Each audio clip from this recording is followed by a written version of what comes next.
Hey, what's up, y'all? Y'all know my slogan. I don't know it all, but I know what I've been through. So, today we here to talk about, is Brooklyn the new Chicago? Right? Touchy subject. Rest in peace, KJ Balla. Rest in peace, Pop Smoke. Rest in peace, Nick Blixky. Rest in peace, everybody. Rest in peace to everybody that lost their life due to gun violence or any type of violence in the street. And it's just crazy. It's just crazy out here. And at first, when the drill scene really came to Brooklyn, it was cool. The rappers was getting their clout, they was doing their thing, boom, boom, boom. But it really started to be like Chicago when dudes started dying, and dudes really started basically saying and doing everything that the Chicago dudes are doing. No disrespect, but that's exactly what I see from the outside looking in. Not only that, it's coming to my attention that these guys are dying. These young black brothers that are rapping are dying in the street, right? And there's no suspects. There's no arrests. And it's never any suspects or never any arrests. Even through history, it seems to be that, it's just that these artists are being killed left and right, and nothing's happening. Meanwhile, you see this first 48, you got dudes, they figuring out crimes within the first 2 days. But a simple killing, not to sound so insensitive about it, but a street level killing on a small scale happened in broad daylight sometimes, or even just in the street period where there's cameras. I don't know if you're familiar with Brooklyn or if you're familiar with Queens or just the boroughs period. There's cameras everywhere these days. 9/11 made it to where there's cameras everywhere. You barely got any type of privacy to do anything in the street these days, right? Then they also got this thing called shot spotters.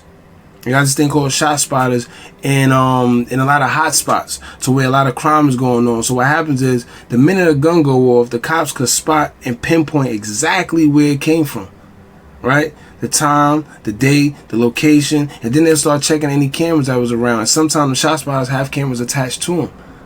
You see what I'm saying?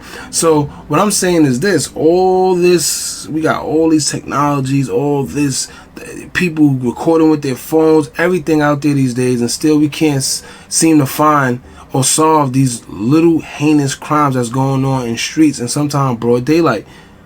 And to me, my theory is this: I think it's more to it than what we're being told. I think it's more to it. You can't tell me that these murders is really going unsolved with all these cameras around and no one's doing anything. I feel it's probably a laziness as well on the behalf of the police.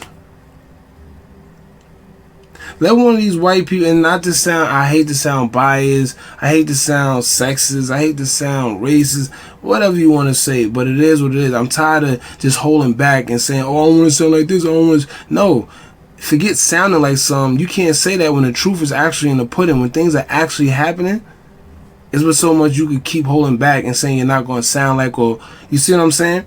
So, once again, it's a lot going on, and I feel that it's to divide us. Just like this COVID-19 crap. People are going crazy on the trains. You stand next to somebody for too long, they sitting there and they want to fight. They want to sit there and argue with you about backing up, and the coat. It's crazy how we treating one another at a time where we supposed to be coming together and helping each other. This is a deadly virus going on, and instead of coming together, people are being divided. Every time we come together as black people, it's a beautiful thing. You seen the Popeye situation that happened with the chicken sandwich, that crazy, ridiculous sandwich. They sat there and raised like $1 billion or $1 million, however much crazy money they made in a week off of Popeyes, that one sandwich. And it was all due to black people coming together as a collective and supporting one big business. Look at that. That should have told you something. Right? And not only that, once again, my theory is this: every time we come together as black people, as a culture, to do our own thing, to have ownership, or just do, we always get divided somehow, some way. But before I even get to that topic yet, right? Let's get into the details of all this. The same thing that was happening, Same thing that was happening in Chicago. We got gang members killing other gang members, rival gangs killing these rival gangs, and it's just a continuous cycle, right? Now, it came out, and I forgot, I gotta do my research because I gotta find these documents. It came out that a lot of people were saying that what's happening is you got these police or CIA or whoever. I don't listen. Don't kill a messenger. But it was reports that came out that a lot of these police is actually killing these gang members, which is resulting in the rival gangs to just start killing the other gang members. And it's a continuous cycle when no one knows who's really doing the killing. They just assuming that the other rival gangs is doing the killing, and in result of that, they're getting retaliation. So it's a continuous cycle that just keep on going on in the hood. It's a continuous cycle. Nobody knows who's doing the killing, but they just know that their mans is getting killed. And the only people that they have as suspect are rival gangs because of, guess what? Songs. Alright? Facebook posts, Instagram posts. Them dropping down each other's hand signs, or whatever the case may be. But it's crazy, and all we doing is killing each other. And who loses? Us. Nobody else loses but black people. Us. Now, I don't want to make this a black thing, because like I said, I want to talk about, is Brooklyn the new Chicago? KJ Balla, Pop Smoke, Nick Blixky, all was killed, and there's no suspects. There's no suspects yet. That's what we're here to talk about. We here to talk about the fact that these young men has been killed. These young men with promising careers has been killed due to gun violence in the streets when they was on the rise, and we still have no suspects yet. And I haven't heard nothing about it neither. That's the bad part. I haven't heard nothing in the news about Pop Smoke lately. Just a bunch of tributes on Instagram. I haven't heard nothing in the news about Nick Blixky, even though it just happened. Haven't heard nothing about it. Just tributes. KJ Balla, it just happened, what, 2 days or a day or two ago? God bless his soul. God bless his family. God bless all their families. But this is what's going down, right? Now, I just want to give you a little history lesson, right? I'll give you a little history lesson and put things into perspective, right? Because what's happening is this. I don't know if y'all remember the Tulsa Black Wall Street. This was a little minute ago in the 1900s, the early 1900s. Where it was that, what happened? Oh, Tulsa Black Wall Street, they was flourishing as like a self-contained hub in the early 1900s. It's like I'm trying to out of that whole situation with the Black Wall Street, it became what happened? Damn, I'm sorry. I'm going off my mind right now. It was a white mob that, quote unquote, for 2 days did nothing but destroy black businesses and residents and kill black people for 2 days straight. It started May 31st, 1921. It was 1,000 houses that was destroyed, all that, right? And it was in what was it, Greenwood District? Yeah, the Greenwood District. At the time, they only had a small population of 10,000 people, but those 10,000 people were self-reliant on just black businesses and keeping everything in-house. So the only thing they did was support each other, support black businesses, support their stores, their everything. Everything was just black, black, black. And guess what happened? A white mob came and started something which is now known as the Tulsa Race Massacre. And what kills me is this. Why is it that every time we have something of our own, white supremacists come and destroy it? And the government knows this, but yet nothing is done. We don't get no help. We don't get no reparations or nothing.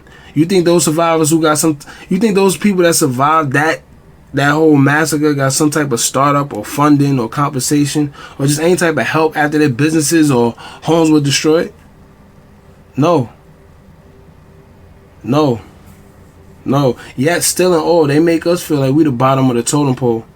But they always bothering us. They always come to us for elections, whether it's consuming their products. We make things trendy and cool. Without us, a lot of these designer brands wouldn't be cool. A lot of these luxury car brands wouldn't be who they are.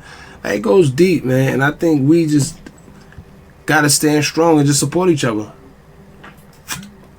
Because if we don't, we'll be over soon, before you know it. And like I said, man, it's just a scary thing. These young men has been killed. It's like it seemed to be no suspects, no solution for none of this stuff, man. I just pray that all the big homies, everybody that's around, be able to come and join with each other, man. At least speak some knowledge to these young dudes, because what's going on is crazy, and it don't seem like it's going to be stopping anytime soon.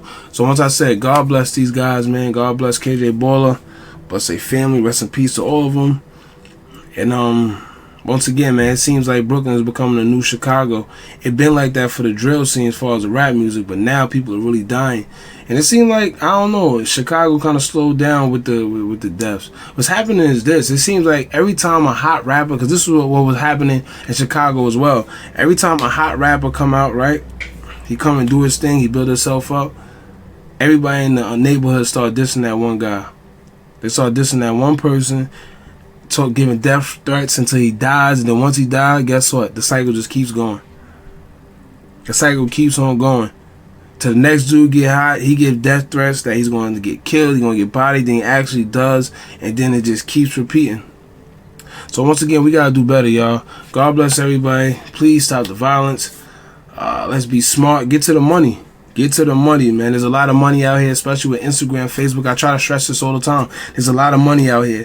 If utilize your litness, if you got a platform and you want to sell things, whatever you want to sell it, whether it's hats, clothes, food, liquor, anything you want to do, man. Be an entrepreneur. There's a lot of money out here. If you want to still have your 9 to 5 on the side, you could do that too.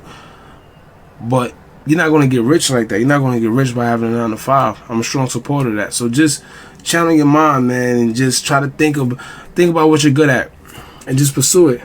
So like I said, man, just like, share, comment, subscribe. If you like this, for more content, hit the bell for notifications. Let me know how you feel in the comments below, and I'm out.